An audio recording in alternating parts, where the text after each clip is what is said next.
Bismillahirrahmanirrahim. Student, we are starting new chapter vectors and analytical geometry in space.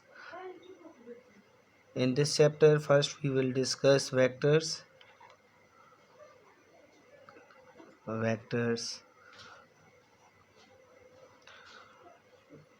Vector हम किसको कहते हैं?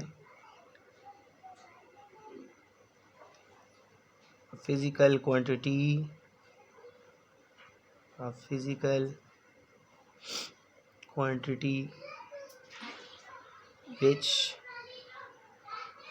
which have magnitude and direction.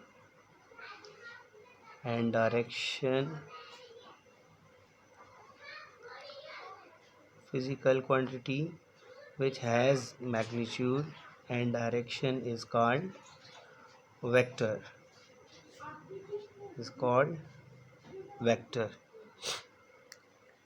अब student हम vector की हमने डिफिनेशन की कि ऐसी क्वांटिटी जो मैग्नीट्यूड भी रखे और साथ में डायरेक्शन भी। अब मैग्नीट्यूड क्या होता है? मैग्नीट्यूड एक नंबर और प्रॉपर यूनिट होता है, ठीक है। A number and a proper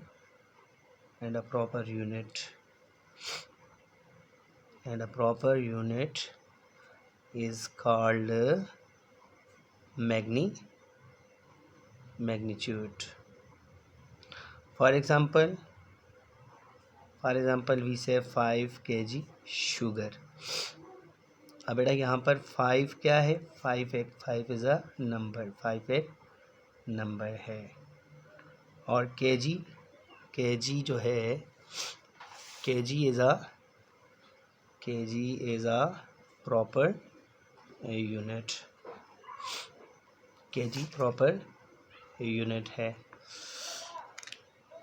similar way हमें बाज़ चीज़ें ऐसी होती हैं जहाँ मैग्नीट्यूड और डायरेक्शन मैग्नीट्यूड के साथ साथ डायरेक्शन की भी ज़रूरत होती है। तो ऐसी क्वांटिटीज़ हमारे पास क्या हैं, इसकी एग्जांपल लिख लेते हैं। For example force is a vector quantity, force vector quantity है। सिमिलर वे डिस्प्लेसमेंट भी वेक्टर क्वांटिटी है स्टूडेंट। और इसके अलावा तीसरी एग्जांपल मैं लिखता हूँ मोमेंटम, और बहुत सारी भी एग्जांपल हैं। Velocity, acceleration,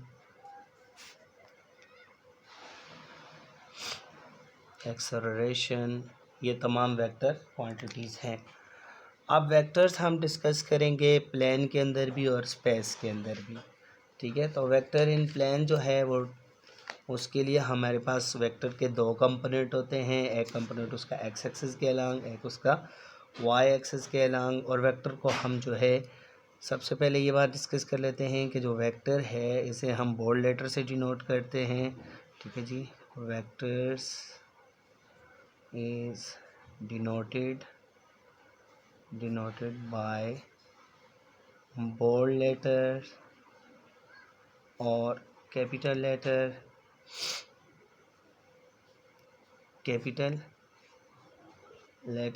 that is bold में थोड़ा सा ऐसे कर लें और एरो उनके ऊपर डालते हैं, और are capital letter you can also use.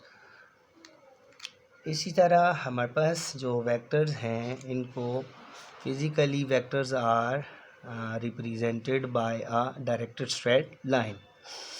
Vectors are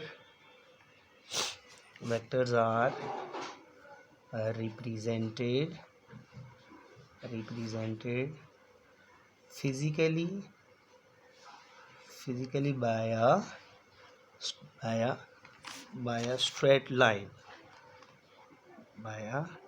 straight line, तो हम यूँ कोई स्ट्रेट लाइन ड्रॉ कर देते हैं ये वेक्टर्स के लिए। Let's say you can say that this is a vector A.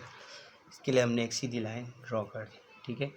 तो इसके हेड पे हम एक एरो का निशान डाल देते हैं, ये इसका इनिशियल होता है, this called is initial point of the vector, and this head, this one is called its terminal point, ये इसका टर्मिनल पॉइंट होता है। अब हमारे पास अगर वेक्टर इन प्लेन हो, प्लेन आप जानते हैं प्लेन हमारे पास क्या होती है, उसको भी डिस्कस कर लेते हैं स्टूडेंट। प्लेन आपके पास यहाँ दो एक्सिस म्यूचुअली परपेंडिकुलर एक दूसरे को कट करते हैं, एक एक्स एक्सिस होता है, मींस ये एक प्लेन है, अभी हम ड्रॉ करते हैं, ये आपका एक्स एक्सिस है, this one is your X axis, positive X axis, positive, ये negative X axis, this one is positive Y axis, this one is, तो ये आपके पास प्लेन होती है आपकी, इसके 4 क्वाड्रेंट होते हैं, this one is the first quadrant, ये आपका सेकंड क्वाड्रेंट होता है, ये आपका थर्ड क्वाड्रेंट होता है और ये आपका फोर्थ क्वाड्रेंट होता है। तो कोई वेक्टर जब प्लेन के अंदर होता है, आई मीन्स अगर ये कोई वेक्टर इन प्लेन हम अगर ड्रॉ करते थे, से this one is your vector A, तो अब इसके दो कंपोनेंट होते हैं, एक इसका component along x axis, this one is x axis, और एक इसका वाई एक्सिस के अलोंग कंपोनेंट होता है, तो ये इसका एक्स कंपोनेंट कहलाता है, एक्स एक्सिस के अलोंग हम आई यूनिट लेते हैं, this one is your it's x component along I unit vector, and similar way यहाँ पर हमारे पास जो इसका वाई कंपोनेंट होगा, ये वाई कंपोनेंट होगा, तो ये वाई और वाई के अलोंग हम जे यूनिट लेते हैं। तो हम इस वेक्टर को रिप्रेजेंट कैसे करते हैं स्टूडेंट, वेक्टर इन प्लेन हमारे पास कोई वेक्टर ए है, कंपोनेंट की शेप में हम लिखेंगे कि x i plus y j, means this vector is in plane, in plane. अब आपने ऑब्जर्व किया कि मैंने वेक्टर के दो कंपोनेंट लिखे प्लेन के अंदर, क्योंकि प्लेन के अंदर जो भी कोई पॉइंट होता है उसके लिए भी हमें क्या दो कोऑर्डिनेट्स की ज़रूरत होती है, एक उसका एक्स कोऑर्डिनेट, दूसरा वाई कोऑर्डिनेट। सिमिलर वे इस वेक्टर को भी हमने ये ओरिजिन से यहाँ से ये लेकर यहाँ तक हमने जो ड्रॉ किया है, तो यहाँ पहुँचने के लिए हमें यहाँ एक्स डिस्टेंस, यहाँ से हमने एक्स डिस्टेंस ट्रैवल किया और देन ये वाई डिस्टेंस, तो हम इसके हेड को पहुँच गए। तो बेटा यहाँ से लेकर इस ओरिजिन से लेकर इसके हेड तक इस वेक्टर की ये जो लेंथ होती है, इसको मैग्नीट्यूड ऑफ वेक्टर कहते हैं। तो the distance from origin to the head of vector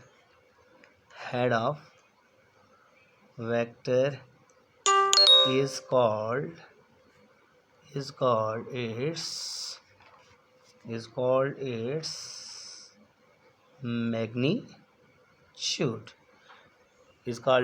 magnitude। अब हम मैग्नीट्यूड इसको कहते हैं। तो मैग्नीट्यूड हमारे पास यहाँ से अगर देखा जाए, ये एक वेक्टर है बेटा, तो ये देखें यहाँ से इसके हेड से हमने ये परपेंडिकुलर ड्रॉप कर दिया, तो आप ऑब्जर्व कर रहे होंगे कि ये राइट एंगल ट्रायंगल बन रही है। तो अगर इस राइट एंगल ट्रायंगल के ऊपर आप पाइथागोरस थ्योरम जानते हैं, हम पाइथागोरस थ्योरम लगा दें, तो हाइपोटेन्यूज का स्क्वायर बराबर होता है बेस का स्क्वायर, दैट इज़ एक्स का स्क्वायर प्लस वाई का स्क्वायर। और अगर आप दोनों तरफ रूट ले लेते हैं तो you will get this one, a magnitude will be equal to under the root x square plus y square. तो किसी भी वेक्टर की मैग्नीट्यूड अगर फाइंड करनी हो तो आप उसके साथ जो एक्स कंपोनेंट है उसका स्क्वायर ले लें, उसके साथ वाई कंपोनेंट हो उसका स्क्वायर ले लें, तो you will get the magnitude of that vector.